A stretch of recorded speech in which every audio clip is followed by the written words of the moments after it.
예, 안녕하십니까. 이번 시간에 있어서는 저희가 신규 가원을 개원을 하거나 또는 새로운 품종으로 이제 갱신을 할 때 중요하게 다뤄야 될 부분인 이 수분수에 대한 부분에 대해서 말씀을 드리도록 하겠습니다. 먼저 배꽃의 구조에 대해서 간단히 말씀을 드리겠습니다. 이 배꽃은 이 사진에서 보시는 바와 같이 우리가 소위 남성기관에 속하게 되는 옹성기관이라고 알려져 있는 이 수술 부분과 그리고 자성기관에 해당하게 되는 이 암술 부분, 그리고 꽃잎과 꽃받침 등으로 이루어진 이 완전화에 해당하게 되겠습니다. 그래서 이 과실이 형성이 되기 위해서는 이러한 그 꽃의 구조에 있어서 수분과 수정 작업이 이루어져야 되는데, 이 수분이라 하면 옹성기관인 그 수술에 있는 꽃밥에 있는 꽃가루가 암술의 그 주두 부위에 이제 부착을 하게 되는 그 과정을 우리가 이제 수분이라고 말을 하고 있으며, 이 수정이라고 하는 것은 이 부착된 그 꽃가루에 의해서 이 화분관이 신장이 되고, 꽃가루에 있는 그 정세포와 암술의 그 배주 속에 있는 극핵과 난세포의 결합에 의해서 이 종자가 형성되는 그런 과정을 우리가 이제 수정이라고 말을 하고 있습니다. 그래서 이런 정상적인 과실이 비대하기 위해서는 이 정상적인 이 수분과 수정 작업이 이루어져야지만이 우리가 그 생산할 수 있는 고품질의 과실을 만들어낼 수 있다는 사실을 우리가 알고 넘어갈 필요가 있는 것 같습니다. 그래서 이 수분수를 왜 우리가 이제 식재를 해야 되는가에 대한 부분이 되겠습니다. 먼저 이 배나무의 경우에는 이 자가 결실성이 낮고, 이 자가 결실성이라고 하는 것은 이러한 동일한 품종 내에 있는 그 꽃가루와 암술이 만났을 때 이제 수정이 되지 않는 특성을 이제 말을 하게 되는데, 배나무는 이러한 자가 결실성이 상당히 낮고, 그리고 실제 낮은 확률로 이 자가 결실이 된다고 하더라도 상당히 낮은 품질의 과실이 생산될 확률이 높습니다. 특히나 이러한 배나무의 경우에는 이 품종 간에 있어서도 서로 그 자가 불합 유전자에 의해서 수정이 되지 않는 경우가 많기 때문에 새로운 품종을 식재를 함에 있어서는 이 수분수를 반드시 고려가 되어야 되는 부분이 되겠습니다. 그래서 이 수분수를 선택할 때에는 이 주 품종과의 그러한 교배 친화성이 있는가에 대한 부분이 가장 중요한 부분이 되겠고, 그리고 이 주 품종과 이 수분수 품종의 개화기가 일치하는지, 그리고 수분수의 꽃가루 양이 어느 정도가 되는지, 또한 이 수분수의 재배 관리적인 측면에 있어서 용이한 품종인지에 대한 고려가 먼저 선행이 되어야 될 것입니다. 그래서 일반적으로 배과수원에서 수분수의 제식 비율은 약 20% 내외로 알려져 있고, 실제 꽃가루가 없는 품종이라고 알려져 있는 이 신고와 황금배, 그리고 영상배 등은 약 2품종 이상의 수분수를 혼식하는 것이 안정적인 결실량을 확보하는 데 중요한 선결 조건이 되리라 생각이 됩니다. 그래서 이제 아래에 있는 표를 통해서 이 배의 자가 결실성에 대해서 간략하게 좀 말씀을 드리겠습니다.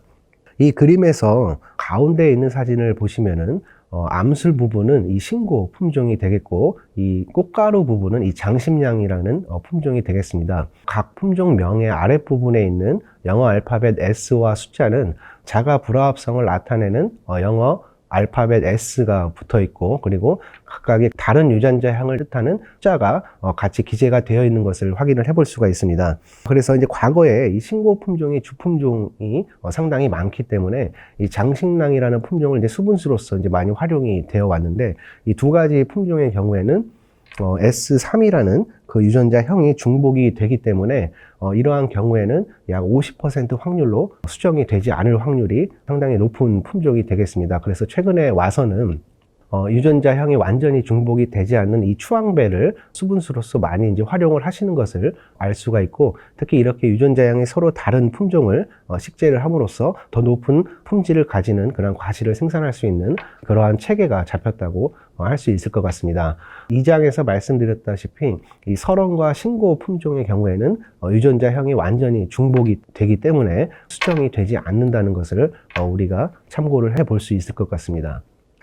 그래서 꽃가루가 많은 품종의 이러한 수분수로서 활용을 할 때 그러한 식재 방법이 되겠습니다. 이 꽃가루가 많은 품종은 이제 최근에 육성된 품종들이 대부분인데, 이 원앙과 슈퍼골드, 그리고 화산, 창조, 추황배, 만왕 등이 꽃가루가 상당히 많은 품종에 해당하게 되겠습니다. 이 수분수를 활용함에 있어서는 이 모든 주품종에게 균일한 기회로 이 꽃가루를 제공할 수 있도록 배치하는 것이 가장 중요한 관건이 되겠습니다.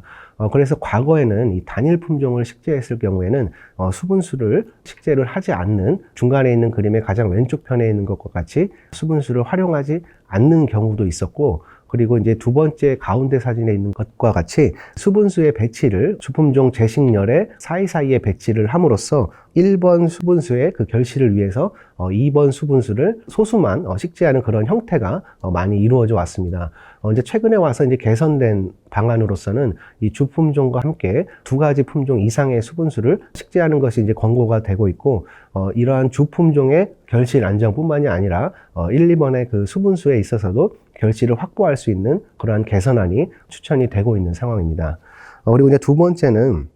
신품종을 이제 수분수 또는 꽃가루 채취용으로 이제 활용하는 방법이 되겠는데, 이 과거에는 아래에 있는 왼쪽 사진에서와 같이 주품종의 그 나무 그 수관 상단 부분에 수분수의 가지를 이제 고접을 함으로써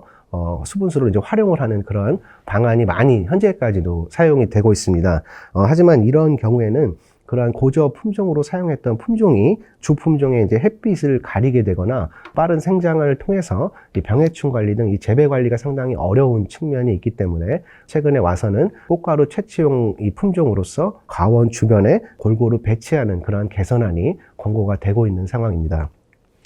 그래서 이제 주요 품종별 이러한 교배 친화성을 우리가 신품종을 식재를 하거나 배과수원을 새로 과원을 했을 때에는 이러한 부분들에 대해서 우리가 이제 고려를 해야 되고, 특히나 이런 유전자형이 서로 중복이 되는지 그리고 중복이 되지 않는지에 대한 부분도 우리가 가장 중요하게 고려해야 될 부분이 되겠습니다. 그래서 이러한 그 교배 친화성 뿐만이 아니라 앞서 말씀드린 바와 같이 이러한 개화기가 일치하는지, 그리고 꽃가루의 양이 어느 정도가 되는지에 대해서도 고려가 되어야 될 것으로 그렇게 생각이 됩니다. 마지막으로 말씀드릴 부분은 인공수분과 관련된 부분입니다. 최근에 그 이상 기상에 의해서 상당히 배 산업에 있어서 결실 안정이 불안정한 요소로 이제 대두가 되고 있고, 2020년도 같은 경우에는 전국적으로 이 배 개화기 때의 저온 피해로 의해서 전국적인 생산량이 약 30-40% 이상 감소했다는 그런 통계 보고 등과 같이 앞으로도 이 인공수분에 대한 부분은 상당히 그 비중을 많이 차지할 것으로 그렇게 판단이 되고 있습니다. 과거에는 인공수분의 경우에는 방화곤충이 부족하기 때문에 또는 과실품질을 향상시키기 위한 이제 방법 등으로 이제 주로 이용이 되어 왔고, 최근에 와서는 이러한 기상 이변 등에 의해서 니서리 피해 등이 상당히 많이 발생을 하고 있기 때문에 이러한 인공 수분의 필요성이 급격히 증가를 하고 있는 상황입니다. 이 인공 수분의 시기는 꽃이 약 40에서 80% 개화했을 때 오전 10시부터 오후 3시까지 인공수분을 실시하는 것이 가장 효과적이고, 특히 이 배꽃의 수정 능력은 약 2일에서 3일로 그리 길지 않는 편이기 때문에 화촉 내에 있는 개화 순서에 맞춰서 이러한 수정 능력을 고려해서 인공수분 시기를 적절히 선택하는 것이 중요할 것으로 생각이 됩니다. 인공수분의 방법으로서는 이 화총 3개당 1개씩 3번에서 5번화 위주로 한 번에 실시하는 것보다는 2회에서 3회 정도 분산적으로 실시를 하는 것이 가장 효과적인 것으로 그렇게 알려져 있고, 특히 개화기 때 늦서리 피해가 심한 경우에는 늦게 핀 꽃이 이 저온 피해를 받지 않을 확률이 높기 때문에 늦게 핀 꽃 위주로 인공수분을 적극적으로 실시하는 것이 효과적일 것으로 그렇게 알려져 있습니다. 그리고 이제 최근에는 인공수분용 꽃가루로서 그 중국산 품종인 그 설알이라는 그 품종의 꽃가루가 상당히 많이 수입이 되고 있습니다. 이 설알이 품종의 경우에는 그 암리 등의 그 다른 품종에 비해서 상당히 그 꽃가루의 발화율이 상당히 높고 과실 품질에도 이제 많은 영향을 준다고 그렇게 알려져 있기 때문에 최근에 이제 많이 사용되는 그런 꽃가루 품종이 되겠습니다. 하지만 이 품종의 경우에는 앞서 말씀드렸던 그 자가 불화합 유전자형 중에서 S3 유전자를 가지고 있기 때문에 이 신고 품종과 중복되는 특성을 나타내고 있습니다. 따라서 한 개의 유전자형이 중복이 되기 때문에 꽃가루로서 인공수분을 할 경우에는 우리가 일반적으로 증량제로 사용되고 있는 그 석송자의 비율을 2분의 1 수준으로 낮추어 사용하는 것이 가장 적절할 것으로 그렇게 알려져 있습니다. 그래서 이 설아리 품종을 인공수분용 꽃가루로서 활용을 함에 있어서는 각각의 국내에서 육성된 그리고 국내에서 재배되고 있는 품종들의 유전자형과 우리가 이제 비교해서 이제 고려를 해볼 필요가 있고, 그리고 이제 더 나아가서는 이 꽃가루를 시군센터나 농업기술원에 의뢰를 하여서 발화율을 검정을 통해서 내가 사용하고자 하는 그 꽃가루의 발화율과 그리고 사용하는 품종의 유전자형 등을 고려를 해서 이 석송자, 즉 이 증량제의 비율을 우리가 선택을 하는 것이 가장 효과적일 것으로 그렇게 판단이 됩니다. 예, 다음 시간에 있어서는 최근에 이제 신품종들이 다양한 과피색을 나타내는 품종들이 많이 육성이 되고 보급이 되고 있기 때문에 이 봉지 재배와 관련된 부분들에 대해서 말씀을 드리도록 하겠습니다. 네, 감사합니다.